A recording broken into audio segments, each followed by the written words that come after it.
goodbye to my tortured mind. Oh, to my tortured mind.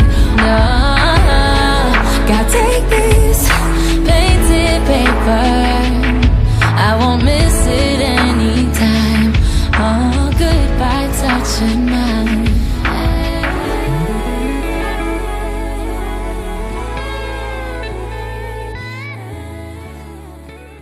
Hey everyone, welcome to my channel, Actually Autumn. So in my last video, I talked about how I wanted to focus on soul ties next, so that is what I will be discussing today. Recently, I was on Twitter and I saw this guy tweet that since it's summer break right now, that it's "Hey Big Head" and "Are you back in town" season. And I laughed really hard when I read the tweet because it's kind of true. And if I'm being honest, I've fallen for this more than once, and I'm sure I'm not alone when I say that. And you know, the reason that we fall for it, the reason that we entertain and go back to relationships that God has already closed the door to, is because of soul ties.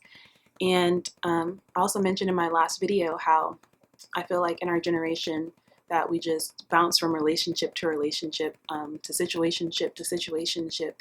And, you know, depending on how emotionally invested we are in each of these situations, all we're doing is going around forming soul tie after soul tie after soul tie. And the scary thing is that if we don't deal with soul ties properly, is that they can actually keep us from experiencing God's best for us. And so before I move on any further, I just want to break down the definition of soul tie for anyone who hasn't heard the term maybe, or if you have heard it but you're still kind of confused about what it is.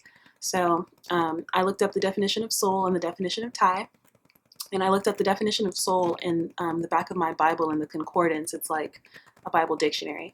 And so when I looked up the definition of soul, it said that our soul is the part of us that's eternal. You know, it's someone's essential self, and it consists of your mind, your emotions, your memories, your will, all that good stuff. And I looked up the definition of tie in the dictionary, and I'm going to read the definition. I don't want to mess it up. It says, definition of tie is to attach or fasten, or something such as an experience or feeling that is shared by people that forms a connection between them. And so if you put together the definition of soul and the definition of tie, it's basically having your essential self. It's having your emotions, your memories, your thoughts, all that stuff connected to someone else. And let's just get something straight. You know, soul ties, they don't just come from sex. They definitely can, but they also can be purely emotional. Remember, the definition of tie is something such as an experience or feeling that forms a bond that connects people. All right, and there's also scientific evidence that proves this too. So there's this hormone that we all have. It's called oxytocin, and oxytocin is released from our brains during sexual activity or other intimate gestures such as hugging, kissing, cuddling, or just by simply spending time and bonding with your partner. And so when oxytocin is released into our brain, or from our brain, what it does, it promotes attachment. And attachment is like the main ingredient of a soul tie. And like soul ties are spiritual, so we can't see them in the natural realm. But in order to help us understand, I'll use this example. So like picture yourself being tied up to one of your exes or someone from your past, right? Picture yourself being tied up to that person with some rope. And you can move on. You can even get into a relationship with someone new. But the fact remains that you're still tied to that person. Part of you is still tied up to that person. And just the thought of that is enough to make some of us cringe. But, you know, that's what soul ties look like in the spiritual realm.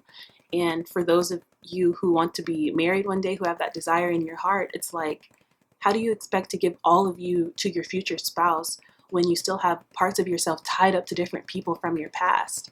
And even if you don't have the desire to be married one day, I mean, don't you feel like it would still be a good idea to still be free from people from your past?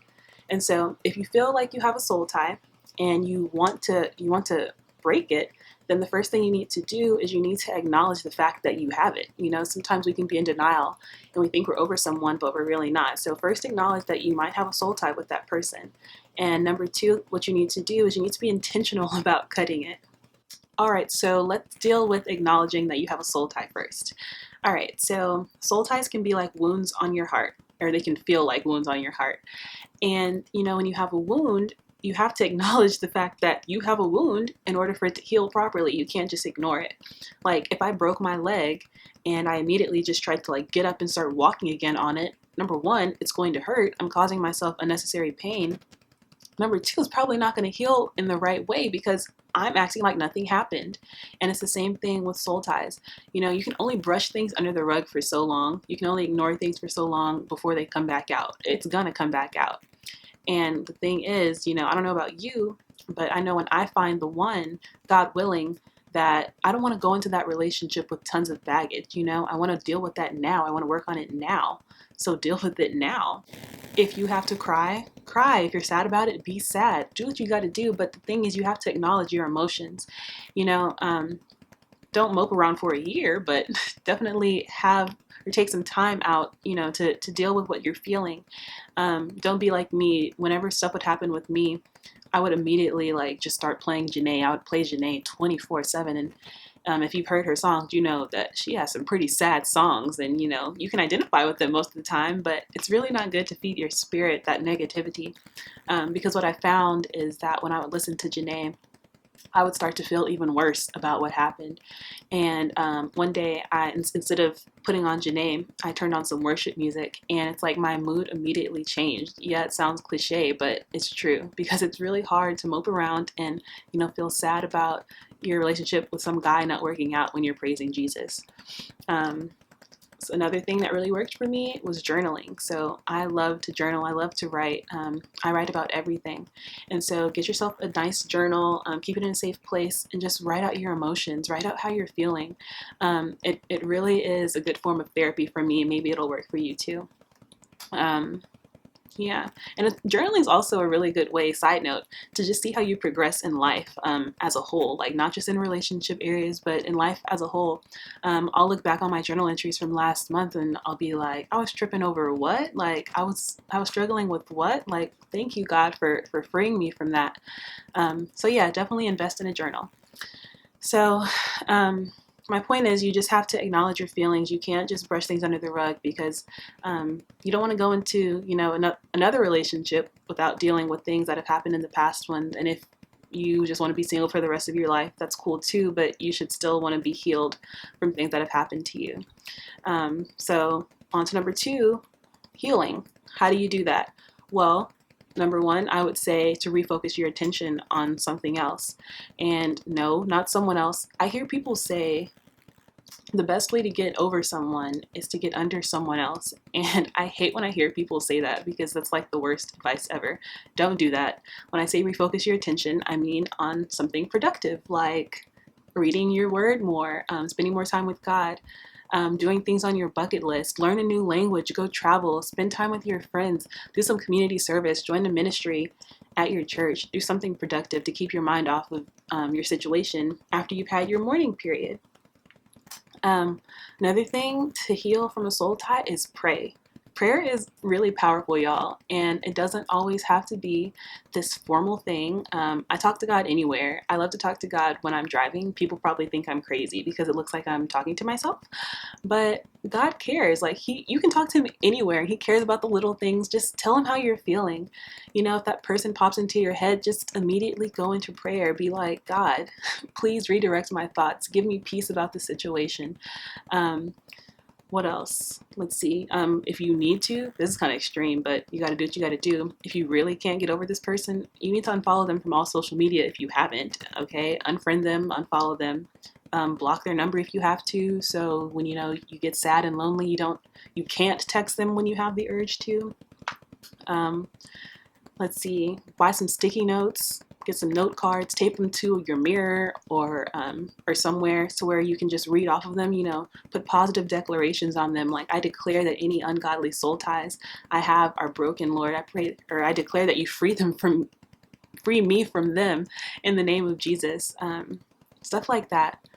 And, some of these things might seem extreme to you, I don't know, but if you really want to get over someone, you have to be intentional about cutting the soul tie. And these are the ways that I would recommend to do that.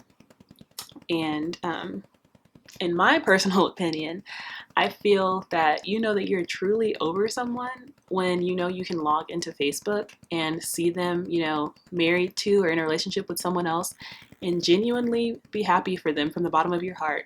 No, I'm not talking about the petty kind of happy, like, oh, I'm happy for you, I guess. No, like you're genuinely happy for them that they have found the love of their life, So if there's anyone that pops into your head when you're thinking about this, that if you logged on to Facebook and saw them married to someone else or in a relationship with someone else, that you would legit have a heart attack, they might be a good place to start at with breaking your soul ties. So good luck for you with that. I will be praying for you all. Really, I will be.